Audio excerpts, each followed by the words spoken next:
I moved away and changed my number when I did it. I'd up the cut and you offered make me feel different. I know Zac Lomax's memory is a little fuzzy, but he reckons he tried Aussie rules for just one game, and to say they were soundly beaten might have been an understatement. I think we got beat by about 80, Lomax laughs. I got one goal though. In Temora, whatever sport was in at the time or whatever season it was, that was the sport I was playing. That was everyone in Temora, and I suppose it could get you a little bit of time off school as well.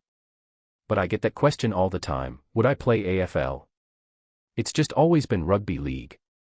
Thankfully for the Eels, NSW, and Australia, it's unlikely to change anytime soon. Before Lomax, there were other rugby league luminaries such as Israel Folau and Carmichael Hunt who tried to switch from one football code to another 4-in-1. As fantastic athletes they were, their skills were nowhere near as transferable as those of Lomax, who kicks well, jumps well, and has a motor which makes him one of the fittest in the code. Last year, he leapt so high into the Melbourne night sky in State of Origin, the locals were convinced they might have been watching Jeremy Cameron take a spexy in the MCG forward pocket. Last week, Lomax's old coach at the Dragons, Shane Flanagan, was only half joking when he said the winger could jump over small buildings. Flanagan fought tooth and nail for the 25-year-old to play on the wing rather than center, and it led Lomax to repeatedly request a release, while earning both Origin and Test honours in his last year at St George Illawarra. Lomax has never measured his vertical jump like prospective draftees in basketball or AFL would, but you don't need to be a rocket scientist to work out it would be one of, if not the best, in the competition. So, what makes Lomax the NRL's best aerial threat? I don't think I've seen many people get up that high, but it's catching them as well, Lomax's Blues teammate Nathan Cleary says. There are people who can get up, but they drop them. His ability to catch it into contest is pretty incredible. Cleary is right. Lomax is tall, but there are taller. His official player profile lists him at 190 centimeters, way below some of the NRL modern-day giants such as Dom Young, 200 centimeters, and Daniel Tupou, 196 centimeters. Lomax is fast, but there is faster. He wouldn't hold a candle to Jason Saab or Alofeana Khan Pereira among the NRL's flankers. But he has what most others don't, a desperate desire to fight for every scrap, high or low. You know he just competes on everything, NSW fullback Dylan Edwards says. You try to get as many people around you to get protection when playing against him, but he's going to fight through that and there's going to be a collision in the air. He's strong, he's powerful, and he's a good jumper. But he's got really good hand-eye coordination and big mitts on him. Like Edwards, Lomax is a massive fan of boxing. The sweet science is one of his passions away from rugby league, and he's been known to be in the corner of professional boxers on fight nights during his downtime. Studying the art comes with knowing about the best body positions to manipulate an opponent. Lomax always seems to have the timing of his jump and body in perfect harmony to mug his rivals as high balls rain down on rival fullbacks and wingers.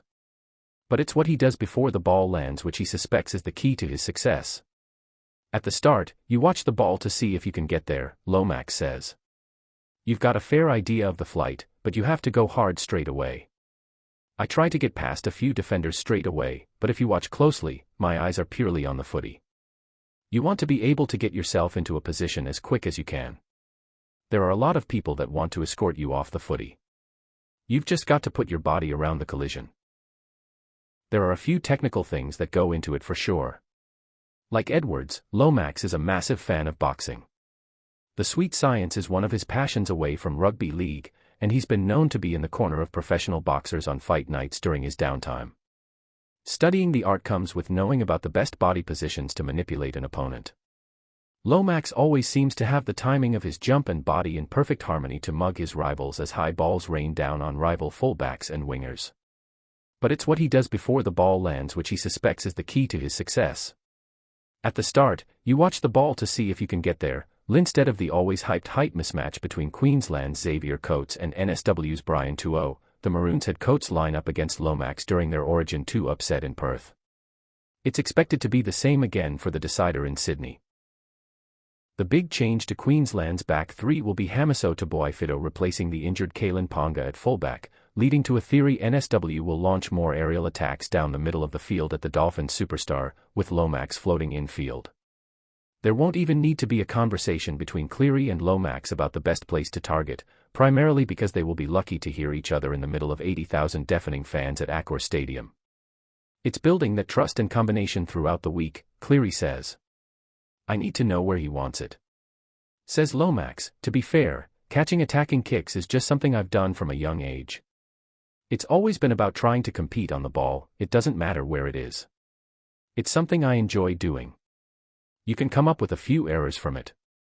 But if there's a collision you can force an error. I just try to come down with as many as I can.